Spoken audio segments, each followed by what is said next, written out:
Browns back at it as they prepare for the Jets. But of course, we'll start with the trade deadline the day after the trade deadline here on Wednesday. The Browns really only made one small move, sending Joe Tryon-Shoyinka to the Bears, moving from the 7th round to the 6th round, in return for sending him an edge rusher they needed.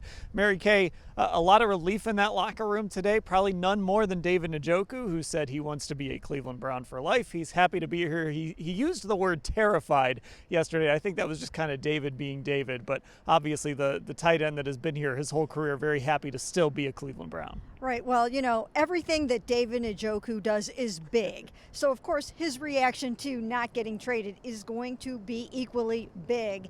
But I really have a hard time believing that he actually thought he was going to get traded. I would have thought that by now he would have some assurance that that probably wasn't going to happen. But he did describe himself as terrified and relieved and all of those things. But I had reported numerous times that they had no plans of trading David Njoku. And I'm sure through some type of back channels, he probably had to have some kind of an idea that he really wasn't going to be going anywhere. But lo and behold, you never really do know until the trade deadline passes. And he is happy to be here. Now it's just a matter of David and the Browns deciding what the future holds. And at this point, I don't think that they're necessarily going to extend him before the season is over and before he hits the market. Yeah, it'll be interesting to see. Of course, there's a lot of cap ramifications. He's got, I think it's $13 million in dead cap next year. His cap hit is like 20-some million. So, Ashley, it almost feels like they have to extend him. But I think coming up with that price for, a tight end who's going to be 30, who has dealt with injury issues, but is still an important part of this offense, I think it's a complicated negotiation. Yeah, it is. And I think you add into it the rookie Harold Fannin, who's gotten off to a really good start, who I think right now it's fairly easy to envision as the future of that room. So I definitely think it's complicated with David because of the cap situation, because of the dead cap, the things like that this team is already facing. So definitely something to keep an eye on, but it's not like in 2019 or whenever it was where he requested to get out of here. He's obviously very much happy here.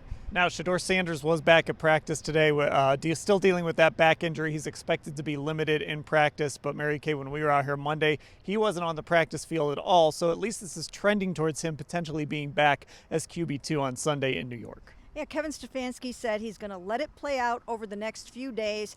There's no reason to let the Jets know what's happening. And, of course, if he can't go, Bailey Zappi will be QB2. But I watched Shedeur today. He was loose. He was light. He was dancing between reps.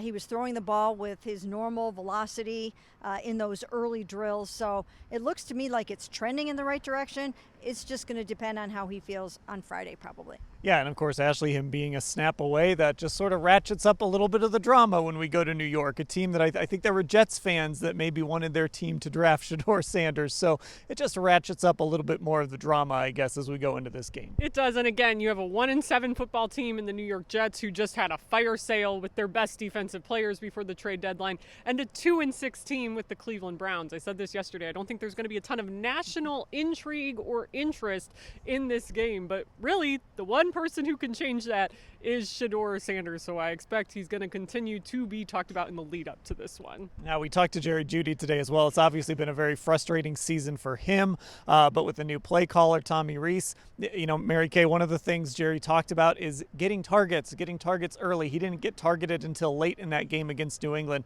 Maybe getting him involved early will help him kind of stay involved as the game goes along. Yeah, I think it will help a lot. The thing with Jerry is he's trying to do too much before he actually secures the ball. That's why he's been dropping it. He's been pressing a little bit to try to make that big play, to try to live up to what he did last year and exceed that, which we know he wanted to do this year. So I think if he can just settle down a little bit, I think the fact that Sed is back this week, that will help him a lot. He doesn't have to feel like it's all on him from a receiver standpoint, and he should have a nicer game.